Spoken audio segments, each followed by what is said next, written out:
이재명의 범죄를 무죄로 만드는 공직선거법 날치기 처리를 강력히 규탄하기 위해 이 자리에 섰습니다.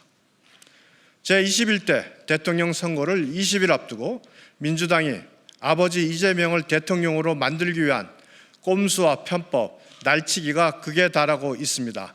광기마저 느껴집니다.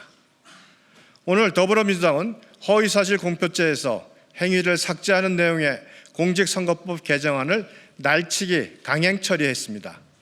말로는 헌법상 표현의 자유를 최대한 보장하기 위함이라고 하지만 실상은 이재명 구하기일 뿐입니다. 지금 민주당의 작태를 보면 오로지 이재명 대통령 만들기에만 혈안이 되어 있습니다.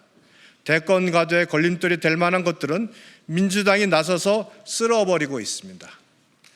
어제까지 유죄가 오늘은 무죄입니다. 오늘 공직선거법 강행 처리는 역설적으로 이재명이 결코 대통령이 되어서는 안 되는 이유를 보여줍니다. 이재명 살리기 공직선거법 개정안은 다음과 같은 문제가 있습니다. 첫째, 절차적 하자입니다.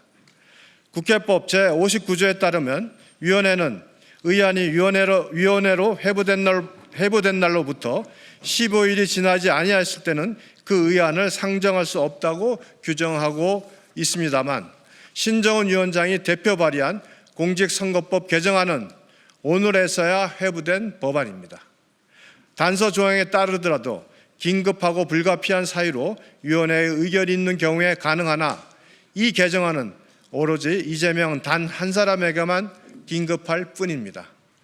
또한 상임위 안건심사 시 전문위원회 검토 보고서는 위원회 상정일 48시간 전까지 소속위원에게 배부되어야 하나 개정안은 검토 보고서조차 작성되지 않은 상태입니다.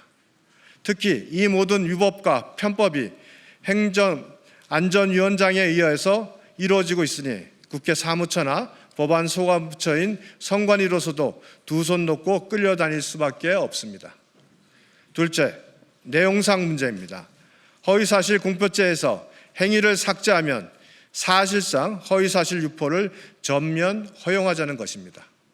만약 행위가 추상적이고 포괄적이라면 행위를 구체화시키는 것이 타당할 것입니다.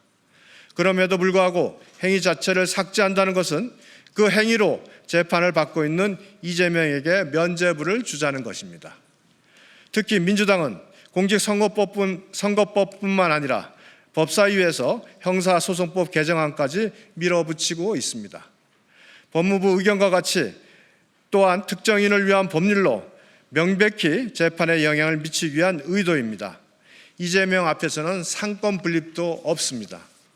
셋째, 여야 합의 정신 파기입니다. 공직선거법의 당사자는 국회의원은 물론 대통령, 지자체의 장, 지방의회 의원에 이르기까지 수없이 많습니다. 따라서 공직선거법 개정안은 여야 합의로 처리되어 왔습니다. 특히 선거를 앞두고는 정개특위까지 구성해서 이에 당사자들로부터 충분한 의견 수렴을 해왔습니다. 그런데 오늘 민주당의 행태는 위인설법은 물론 이해 충돌을 넘어 최소한의 양심마저 저버린 행위입니다. 이번 개정된 공직선거법은 이재명에 의한 이재명을 위한 법이 되었습니다. 대통령 선거도 하기 전에 대한민국은 이렇게 이재명의 대한민국이 되었습니다. 만약 이재명이 대통령으로 되었을 경우 상상하기도 싫은 장면이 연출될 것이 눈에 뻔합니다. 이에 국민의힘 행정안전위원회 위원 일동은 민주당의 공직선거법 날치기 처리를 강력히 규탄하며 즉각적인 대국민 사과를 요구합니다. 감사합니다. 우린 법사인데. 법사입니다. 행안위가 잘못했어요. 정정했어요. 네, 마지막 정정하겠습니다. 이에 국민의힘 법제사법위원회 위원 일동은 민주당의 공직선거법 날치기 처리를 강력히 규탄하며 즉각적인 대국민 사과를 요구합니다. 마치겠습니다.